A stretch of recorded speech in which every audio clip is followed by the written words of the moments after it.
प्रिय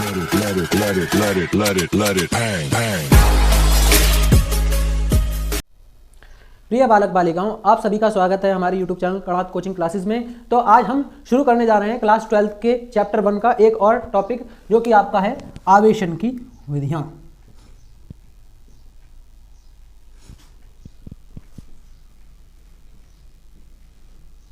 या इंग्लिश में हम इसे कहेंगे मेथड्स ऑफ चार्जिंग।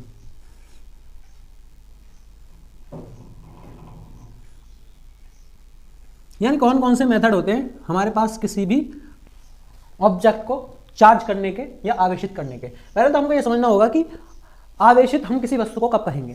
देखिए, कोई वस्तु जो है, अगर एक वस्तु, इसका एक स्टोरी के थ्रू समझते हैं कि इस चीज़ की शुरुआत आपकी कहाँ से होती है। तो ग्रीस एक कंट्री है, वहाँ का एक शहर आपका मिलेटस। वहाँ पे एक व्यक्ति रहता था 600 ईसा पूर्व में, इसका नाम था आपका थील्स। तो इन्होंने क्या देखा भाई कि अगर हम किसी ऊन के कपड़े को रगड़ते हैं, किससे रगड़ते हैं जी? एबोनाइट की छड़ से रगड़ते हैं। तो क्या होता है? तो वह कागज के छोटे छोटे टुकड़ों, तिनको इत्यादि को अपनी ओर आकर्षित करने लगती है, खींचने लगती है। ठीक है। तो उस टाइम थेल्स इस चीज को एक्सप्लेन नहीं कर पाए, तो उन्होंने इसको क्या नाम दिया? भूतिया हरकतों का नाम दिया कि हमें इसके अंदर भूत आ गया। ओके, और भूत क्या कर रहा है? इसको खींच रहा है। बाद में हमने अलग अलग साइंटिस्टों ने इस पर रिसर्च करी, तो उन्हें क्या पता चला कि ऐसा कुछ नहीं होता, बल्कि होता क्या है कि एक आपका इलेक्ट्रॉन नाम का पार्टिकल, इलेक्ट्रॉन, अब इलेक्ट्रॉन ये आपका है एम्बर वर्ड से। एम्बर क्या होता है आज? देखिए, जब हम पेड़ों की जो गोंद होती है उसको जब हम सुखा देते हैं और वो ठोस हो जाती है, तो हम उसी को कहते हैं एम्बर। तो जब एम्बर नामक पदार्थ को हम रेशम के कपड़े से रगड़ते हैं, ओके, तो क्या करता है? वो कागज के छोटे छोटे टुकड़ों, तिनको इत्यादि को अपनी ओर आकर्षित करता है, यानी कि खींचने लगता है। इसी से आपका जो वर्ड है वो आपका इलेक्ट्रॉन उत्पन्न हुआ है। एम्बर को ही हम ग्रीक लैंग्वेज में क्या कहते हैं? इलेक्ट्रॉन कहते हैं। तो जब दो वस्तुओं को हम आपस में रगड़ेंगे, जैसे हमने रेशम के कपड़े को किससे रगड़ा? एम्बर से रगड़ा, तो इलेक्ट्रॉन एक वस्तु से दूसरी वस्तु में चले जाएंगे। अब इलेक्ट्रॉन के पास क्या होता है? एक गुण होता है जिसे हम कहते हैं आवेश। यानी कि इलेक्ट्रॉन जब किसी वस्तु पर जाएंगे तो हम ये कहेंगे कि उस वस्तु ने आवेश ग्रहण कर लिया, यानी उसके पास इलेक्ट्रॉन आ गए हैं। और जिस वस्तु से जाएंगे उसके पास इलेक्ट्रॉनों की कमी हो जाएगी, तो उस पर एक विपरीत प्रकार का आवेश उत्पन्न हो जाएगा। ओके, तो इस तरह से धनावेश और ऋणावेश का आपका कॉन्सेप्ट आता है। तो हम ये कहते हैं कि भैया, जब किसी वस्तु पर इलेक्ट्रॉन गए हैं या किसी वस्तु से इलेक्ट्रॉन गए हैं, तो वो दोनों ही वस्तुएं क्या हो गई हैं? आवेशित हो गई हैं।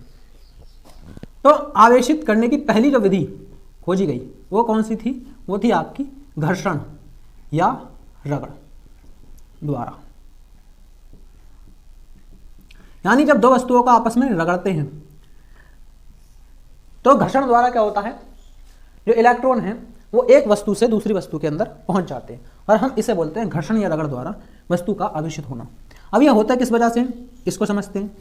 देखिए, दो तरह के आपके पदार्थ होंगे, एक तो अधिक विद्युत ऋणात्मकता वाले और एक कम विद्युत ऋणात्मकता वाले। ठीक है। तो कम इलेक्ट्रॉन बंधुता वाले पदार्थ इलेक्ट्रॉन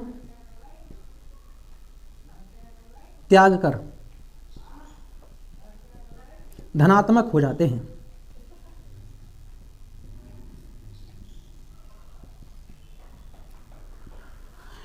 और अधिक इलेक्ट्रॉन बंधुता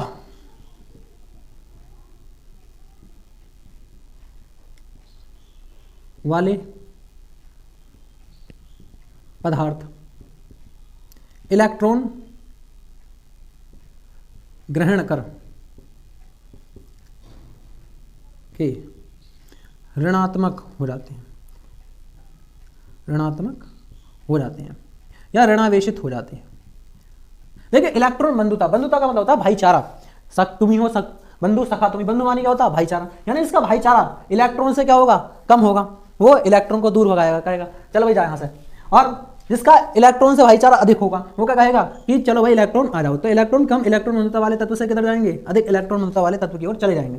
तो जब इधर से इलेक्ट्रॉन गए तो इस पर क्या जाएगा, पॉजिटिव चार्ज आ जाएगा, ओके, और जिस पर गए उस पर क्या जाएगा, नेगेटिव चार्ज आ जाएगा। तो इस तरह से उस टाइम पर, किसके टाइम पर, आपका थेल्स के टाइम पर बहुत सारे पदार्थों के ऐसे जोड़े खोजे गए जो एक दूसरे से रगड़े जाने पर अलग अलग प्रकार के आवेश ग्रहण कर लेते थे। तो ये कौन कौन से पदार्थ थे जी, देखिए, तो हम यहाँ पर इनका एक टेबल बना लेते हैं, इसके तरीके से याद रखेंगे। अगर हम कांच की छड़ को किससे रगड़ें, रेशम के टुकड़े से, रेशम के टुकड़े से रगड़ते हैं तो आपका क्या होता है कि कांच की छड़ पर आपका पॉजिटिव चार्ज आता है और रेशम के टुकड़े पर कौन सा चार्ज आता है, नेगेटिव चार्ज आता है। इसी तरह अगर हम बिल्ली की समूर या खाल, इसे हम क्या कहेंगे, बिल्ली की खाल, अगर हमने बिल्ली की खाल ली यानी बिल्ली, ओके, और उससे हमने रबड़ या एबोनाइट की छड़ रगड़ दी, ओके, या सिंपल याद रखो रबड़ की छड़ रगड़ दी, तो हमारे पास क्या होगा कि बिल्ली पर पॉजिटिव चार्ज और रबड़ पर कौन सा आएगा, नेगेटिव चार्ज आ जाएगा। जैसे आपका निंजा हथौड़ी में होता है, कियो होता है, ओके, कियो क्या करता है, कांच की छड़ को रगड़ता है, तो कियो पर कौन सा चार्ज आ जाता है, नेगेटिव चार्ज आता है, क्योंकि वो बिल्ली की खाल है यानी बिल्ला है वो, ठीक है। अब देखिए इसी तरह से जब हम ऊन का कपड़ा लेते हैं या ऊन का टुकड़ा लेते हैं और अगर हम उसको किससे रगड़ते हैं, आपका प्लास्टिक की छड़ से रगड़ते हैं, तो ऊन पर आपका पॉजिटिव आएगा और प्लास्टिक पर कौन सा आएगा, नेगेटिव चार्ज। इसी तरह से जब हम बाल काटते हैं कंघे से अपने, ठीक है, तो कंघे पर क्या आता है, पॉजिटिव चार्ज आता है और बालों पर कौन सा चार्ज आता है, नेगेटिव चार्ज आता है। तो इन सब पेयर्स को आपको ध्यान रखना है, यानी जब दो वस्तुओं को आपस में रगड़ते हैं तो घर्षण के कारण इलेक्ट्रॉन कम बंधुता वाले पदार्थ से अधिक इलेक्ट्रॉन बंधुता वाले तत्व की ओर चले जाते हैं। तो जिससे जाएंगे आपके उस पर कौन सा आवेश आएगा, धन आवेश आएगा, और जिस पर जाएंगे उस पर क्या आएगा, ऋण आवेश आएगा। और ये पेयर्स आपको ध्यान रखना है, सवालों में आपके इस्तेमाल होते हैं। देखिए दूसरा आपकी जो विधि है उसे हम कहते हैं चालन द्वारा, यानी कि बाय कंडक्शन, इसे हम कहेंगे बाय फ्रिक्शन।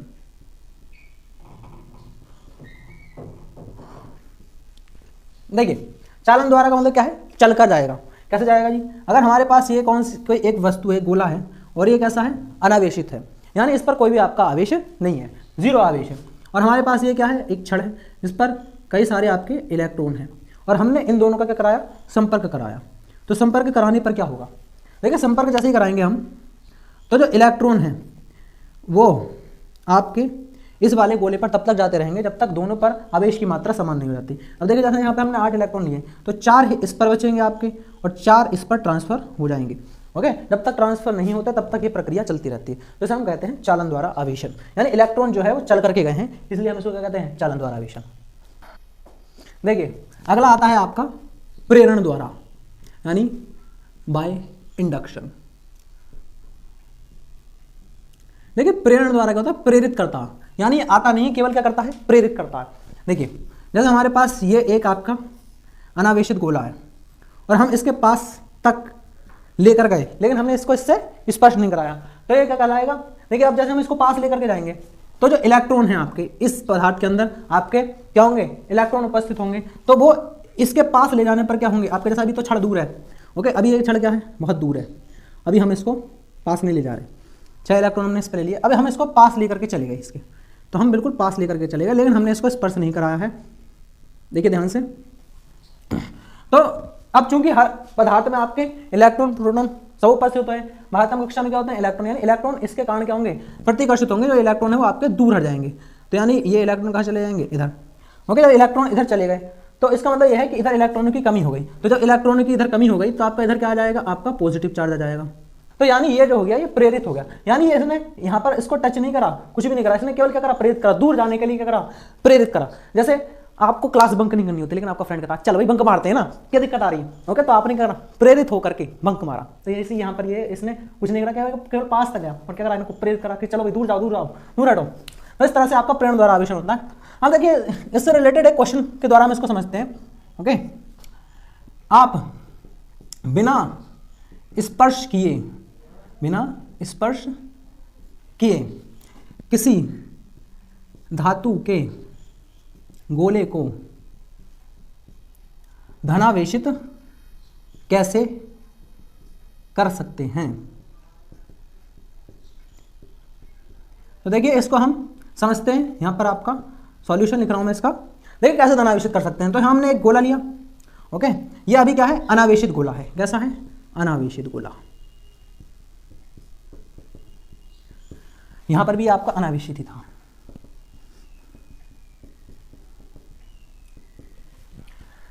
अब हम इसके पास क्या लेकर के आए हैं, एक छड़ लेकर के आए। यहां पर अनावेशित गोला है ये आपका,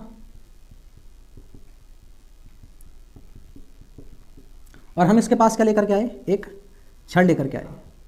तो छड़ क्या करेगी, अब ये ऋणावेशित छड़ है, तो जैसे मैंने आपको अभी समझाया, तो इस साइड के जो इलेक्ट्रॉन हैं वो प्रेरण द्वारा इधर चले जाएंगे।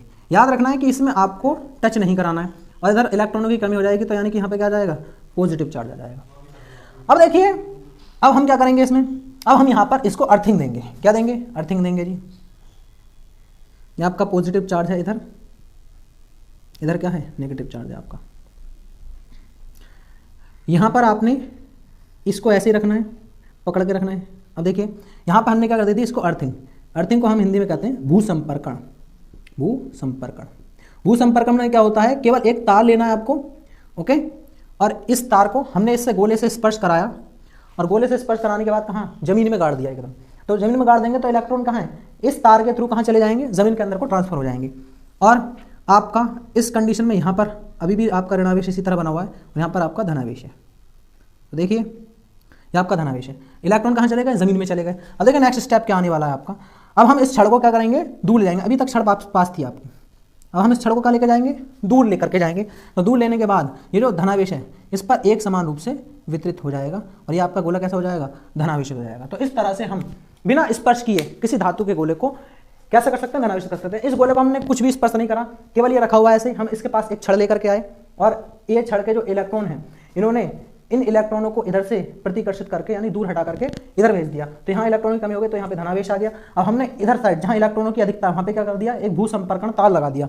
इससे इलेक्ट्रॉन कहाँ है, जमीन में चले जाएंगे, और अभी भी आपकी छड़ यहाँ बरकरार है। अब जब हम छड़ को दूर हटाएंगे तो ये जो धनावेश है ये समान रूप से इसके ऊपर आपका वितरित हो जाएगा, और ये गोला क्या हो जाएगा, धनावेशित हो जाएगा। तो इस तरह से हम किसी भी गोले को बिना स्पर्श किए, बिना टच किए, किसके द्वारा, प्रेरण के द्वारा आवेशित कर सकते हैं। तो ये आपके तीनों आवेशन की विधियां हो गई। इसी के साथ ये लेक्चर समाप्त होता है।